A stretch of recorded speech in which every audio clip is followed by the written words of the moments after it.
Bonjour, c'est Gigal. Alors ce soir, je vais vous parler d'un sujet qui me tient beaucoup à cœur et cela depuis plusieurs années, toujours évidemment par rapport à l'Égypte. Et je voudrais vous parler de ceux que j'appelle les Ta People, c'est-à-dire le peuple Ta, TA, qui est les récipiendaires de la tradition orale en Égypte. Ils sont très peu nombreux, donc il est très précieux de les rencontrer. J'ai eu cette chance. C'est pas moi qui ai choisi de les rencontrer, ils sont venus à moi et c'est toute une histoire. Alors c'est une histoire, vous savez, en Égypte, je suis arrivée en 78, j'étais très jeune, mais je les ai rencontrés que, je pense, en 82. Enfin, je ne les ai pas rencontrés. Eux m'ont remarqué en 82. Et puis, en fait, ils sont rentrés en contact direct avec moi en 85, 6 ou 7, je me rappelle plus bien. Et je vais vous raconter. J'ai déjà raconté ça dans mes interviews en anglais sur plein de radios anglaises et américaines, mais c'est vrai que je ne l'avais pas raconté au français, donc voilà. Dans les années 86-87, pour la énième fois, j'étais dans le sud de l'Égypte et je visitais le temple d'Infou, peut-être pour la 300e fois, déjà à l'époque. Et quand j'ai fini ma visite, qui est toujours longue, et puis je m'arrange pour y arriver avant les touristes, très très très très tôt le matin ou en fin de journée, euh, tout d'un coup, des Égyptiens se sont approchés de moi pour me parler. Alors, ça arrive très souvent. Mais là, la démarche était très différente. Et c'était un vieux monsieur qui est venu vers moi. J'ai cru au début qu'il faisait partie du groupe de gardiens. Vous savez que chaque endroit en Égypte a ses gardiens officiels qui sont là. En général, c'est des villageois d'à côté qui sont de père en fils les gardiens des monuments. Et en fait, non. Ça, je l'ai appris plus tard. Et cet homme m'a dit, voilà, on aimerait beaucoup pouvoir te parler. On est un petit groupe et on voudrait beaucoup te parler. On a, on a discerné chez toi que tu étais une ancienne de l'Égypte et on t'observe depuis 3 ans, 4 ans, je ne sais plus ce qu'il m'a dit. Et je dis comment ça... Alors tout de suite je l'ai coupé, je dis comment ça vous m'observez. Et il m'a dit mais écoute, on t'a vu. Alors là, il m'a fait une liste détaillée de chacun de mes déplacements en Égypte, hein. Déplacements sur les sites sacrés.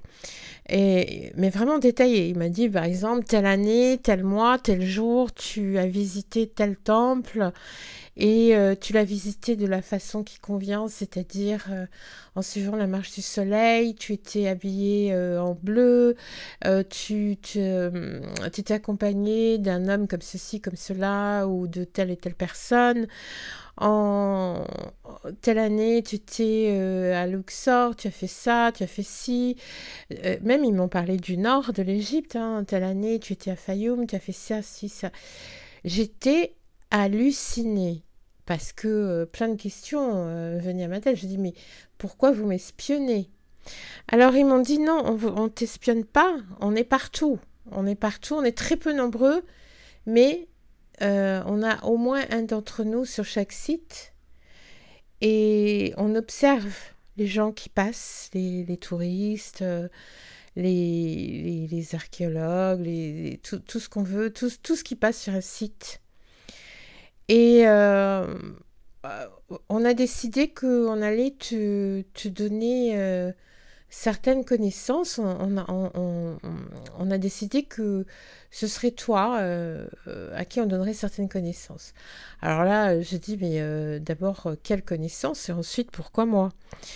Et ils m'ont dit, parce que tu as eu pendant toutes ces années un comportement tellement respectueux dans chaque site où tu es allé, tu t'es pas du tout comporté comme un touriste ou comme un expert fier, etc.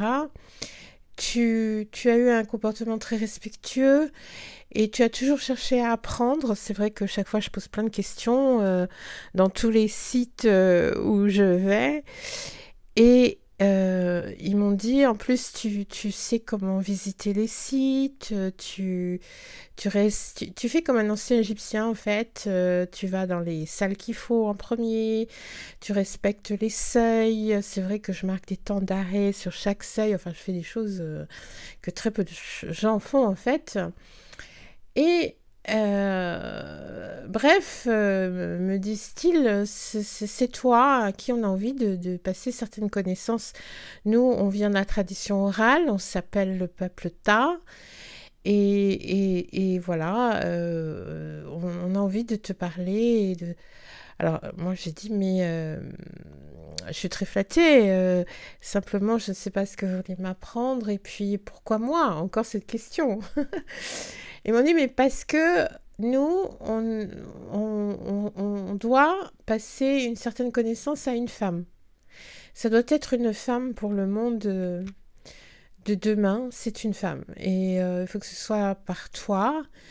Bon, après, par la suite, je n'ai pas su s'il y avait d'autres personnes, hein, mais en tout cas, voilà ce que m'a dit cet homme.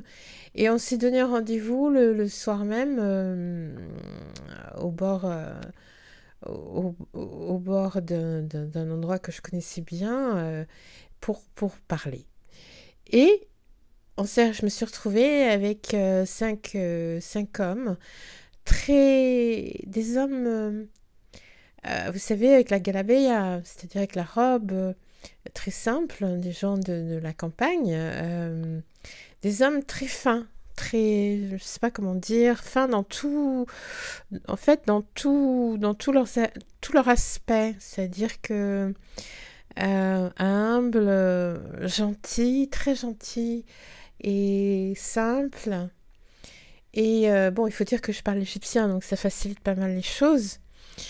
Et on a passé toute la nuit à parler. Toute la nuit. Et le pire, c'est que ça m'est très difficile de vous dire ce qui s'est dit pendant toute cette nuit. Tellement il y a eu de choses. Et bon, ils m'ont parlé de mon origine égyptienne. Bon, moi, chaque fois qu'on me dit ça, je sais que c'est vrai. Mais en même temps, j'ai énormément de mal à le croire. Je suis très cartésienne, hein, malgré tout. Bon, je crois quand même aux vies passées parce que j'étais très contre les vies passées parce que je trouve que vivre une vie, c'est déjà assez dur comme ça. Mais au fur et à mesure de ma vie, j'ai eu des preuves tellement hallucinantes de mes vies passées, des choses que je ne pouvais pas inventer, ni qu'on pouvait m'inventer, que j'ai fini par y croire. Mais ça, ce sera le sujet d'autres histoires que je vous raconterai, d'autres récits que je vous ferai, parce que c'est impressionnant. Bon, bref,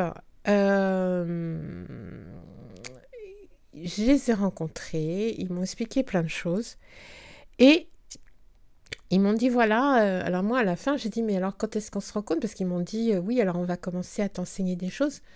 Ils m'ont dit, non, ne t'inquiète pas, on ne prend pas de rendez-vous, c'est nous qui te trouverons. On te trouvera dans les jours, les semaines, les mois qui suivent. On sait où tu vas, on te retrouvera et puis on t'apprendra des choses petit à petit. Et chose incroyable, ce qui est vrai, c'est qu'ils me retrouvaient de temps en temps. Alors pas tous à la fois, surtout qu'ils sont quand même plus que 5. Mais n'importe où j'allais, de temps en temps, de loin en loin d'ailleurs, hein, c'était pas tous les jours ni toutes les semaines. J'en rencontrais un et il m'apprenait quelque chose. Alors leur enseignement, c'était surtout basé sur les sons. Sur les sons, moi j'étais assez ignorante par rapport à ce sujet, et ils m'ont appris énormément de choses. Les gens qui ont fait le voyage avec moi en Égypte, dans mes voyages, savent à quel point c'est impressionnant ces sons qu'ils m'ont enseignés, puisque très souvent je leur montre. Et c'est très impressionnant parce que ça vient pas ni de la gorge, ni du ventre, comme on l'apprend dans le chant classique. Attention, moi j'ai fait beaucoup de chants classiques. Donc c'est la seule chose que je savais, c'était chanter classiquement. Mais là, c'était chanter avec toutes les cellules de son corps, depuis les pieds, c'est très impressionnant. Bon, bref, ils m'ont appris ça. Et puis, ils m'ont appris différentes choses. On va dire des choses plus dans le domaine de savoir agir, de savoir se protéger, des choses comme ça. Et d'ailleurs, qui m'ont été extrêmement utiles. Et puis, par rapport à l'histoire de l'ancienne Égypte, ils m'ont pas dit, alors voilà, on va t'apprendre ci, ça, ça, ça. Non, non.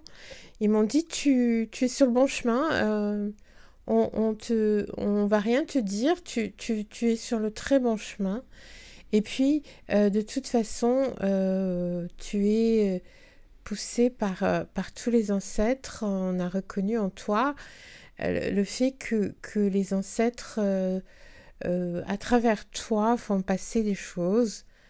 Alors, j'avoue que je ne sais pas trop comment c'est possible, vu que tout ce que j'écris est seulement en français, en anglais, en espagnol, parfois traduit en italien, en hollandais, mais enfin voilà ce qu'ils m'ont dit en tout cas. Et alors, pour vous donner une idée, c'est que c'était pas seulement des gens qui ont des connaissances anciennes. Alors d'abord, pourquoi il s'appelle le peuple Ta? Alors vous savez, Ta en ancien égyptien, ça veut dire la terre. Donc c'est peuple de la terre, hein, tout simplement. Mais surtout, et ça, je l'avais trouvé un petit peu avant qu'ils étaient très explicites avec moi, c'est que Tam, et ça vient du nom véritable de l'Égypte ancienne, hein, qui n'est pas kémite ni Aegyptos, hein, le terme grec, mais le terme véritable très ancien est Taméri, c'est-à-dire la terre bien-aimée, mais pas seulement la terre bien-aimée, parce que Taméri, ça se lit de beaucoup de façons, en hiéroglyphe. Donc c'est la terre bien-aimée, c'est la terre du refuge pour tous, c'est la terre de toutes les mesures. Il faut savoir qu'en Égypte ancienne, à l'époque, très ancienne, hein, je parle, toute la terre d'Égypte était, comment dire, il y avait un aménagement du territoire hallucinant, c'était arrangé en espèce de rectangle, la terre, et il y avait de l'eau qui courait sur tous les côtés de chaque rectangle de terre. Il y avait énormément de canaux. Enfin, c'était un territoire extrêmement aménagé, donc extrêmement mesuré. Donc c'est la terre des mesures, c'est la terre bien-aimée, c'est la terre du refuge, c'est la terre des pyramides aussi, parce qu'il y a un ancien mot pour pyramide qui émerge, et beaucoup d'autres choses encore, mais ça c'est ce genre de choses, je l'écris dans des articles pour que vous puissiez voir véritablement le sérieux de ce que je dis. Et donc, eux, c'est le peuple Ta, c'est-à-dire c'est les vrais anciens Égyptiens, les descendants qui ont cette tradition orale. Alors la tradition orale en Égypte, c'est pas kémite, hein, c'est vraiment Ta. Parce que kémite, en fait, c'est la terre noire, mais c'était uniquement l'appellation pour la terre de chaque côté du Nil, puisque de chaque côté du Nil, c'est la seule terre qui est en agriculture. Mais ça, c'est récent.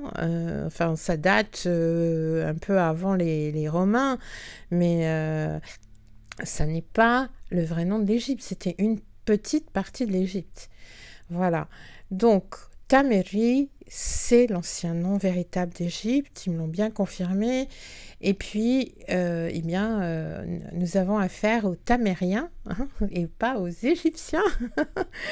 Bon, enfin, c'est toute une histoire. Mais ça, je vous écrirai un très long article là-dessus parce que il y a énormément de choses derrière tout ça qui sont extrêmement passionnantes. Et pour continuer à parler sur ce peuple Ta extraordinaire, moi, pourquoi je vous en parle? Je vous en parle pas pour parler de moi, ça m'intéresse pas.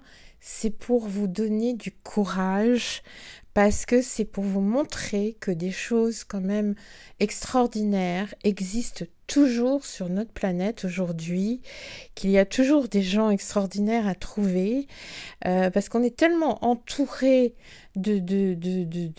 excusez-moi l'expression, mais de merde dans la vie de tous les jours, tout ce qu'on entend sur les ondes, sur la télé, etc., la politique, les histoires d'ego, les trucs, que c'est étouffant. Et c'est très rare qu'on entende des récits de choses vraiment fortes et qui donnent beaucoup d'espoir. Et pour renforcer cet espoir que j'essaye de vous donner ce soir, je voulais vous dire que chaque fois que l'Égypte est passée dans des moments terribles, et il y a eu un moment terrible il y a 4 ans, 5 ans, quand les frères musulmans avaient pris le pouvoir en Égypte. Bon, j'ai fait beaucoup de vidéos, j'étais beaucoup interviewée à l'époque par des Américains, des intervieweurs, etc., où j'ai raconté la vérité de ce qui s'est passé, et ce n'est pas du tout ce qu'on vous a raconté en France. Mais bon, je ne vais pas parler politique ce soir, ça me fatigue. Tout ça pour vous dire que pendant les 3 années où il y a eu cette engeance qui était au pouvoir,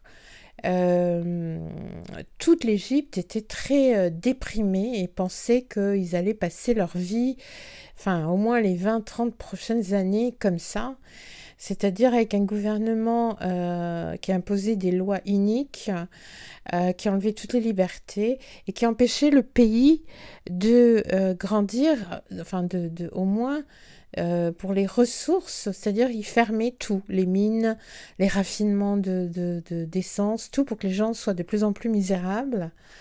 Il n'y avait plus d'essence à la pompe, alors qu'il y a plein d'essence en Égypte, parce qu'ils fermaient les raffineries. On ne faisait plus de métaux de première nécessité, parce qu'ils fermaient les mines. Et les gens étaient de plus en plus sous un joug insupportable et souffraient énormément. Et moi, je disais toujours, non, mais prenez courage, il y a quelqu'un qui va se lever en Égypte et qui va renverser tout ça. Et tout le monde me disait, non, c'est trop grave, ils sont trop riches, ils ont trop pris du pays, c'est fini, on en a pour des générations. Tout le monde était dans un état désespéré. Et le 3 juillet 2013, les tas sont venus me voir. Et là, c'était pas un tas ou deux, c'était carrément, je ne sais plus combien ils étaient, 5 ou 7, 5 ou 6.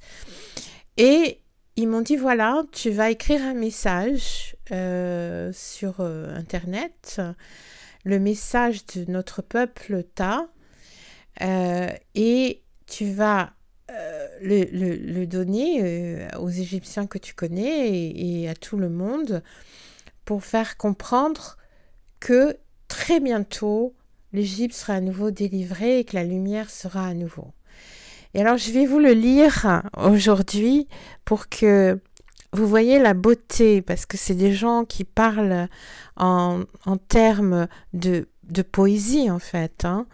Et je vais vous le lire, je l'ai sur mon ancien site, mais je vais vous le lire quand même.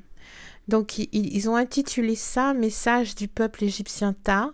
Les gardiens de l'arbre de lumière qui a son enracinement dans l'au-delà, les gardiens de la tradition orale sacrée en Tamérie, notre Égypte bien-aimée.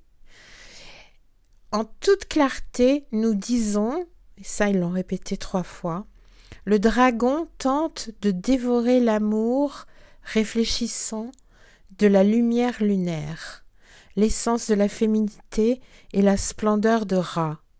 Il n'y a pas d'âme dans le dragon des ténèbres, aucune âme, pas de cœur dans un corps induit le manque de compréhension, dans un corps qui induit le manque de compréhension, le manque d'intelligence. Le dragon des ténèbres tente d'attaquer l'arbre de vie. Mais au centre de toutes les terres, de toutes celles déjà émergées de la planète, en Tamérie bien-aimée, la bataille pour la victoire a commencé. La bataille pour l'amour, la compréhension et l'intelligence. Bata, B-A-T-A, l'âme de la vie sur la terre, le titre du soleil qui se lève de nouveau, le titre du jeune Horus qui n'est jamais vaincu. Bata, l'âme de la vie, brillera à nouveau en Égypte après 9 mois et dans le monde entier après, étape par étape. Ne vous laissez jamais surmonter par la tristesse ou la passivité. Laissez votre cœur et votre âme prier dans le bonheur. Eh bien, 9 mois après, exactement, l'engeance qui gouvernait l'Égypte a été renversée. Voilà. Et ça, je peux vous dire qu'à cette époque-là, ce 3 juillet 2013, personne ne croyait cela possible. Voilà, c'est des gens qui en plus connaissent l'avenir et bon voilà, c'est tout simplement extraordinaire. Alors je voulais vous faire part de ça, pendant très longtemps je n'en avais pas parlé, simplement pour vous donner courage, pour vous redonner courage et force.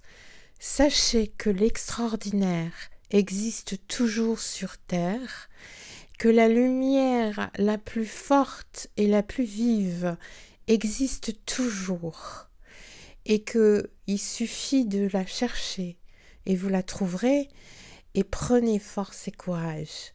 Voilà mes amis, c'était mon message pour ce soir. À très bientôt.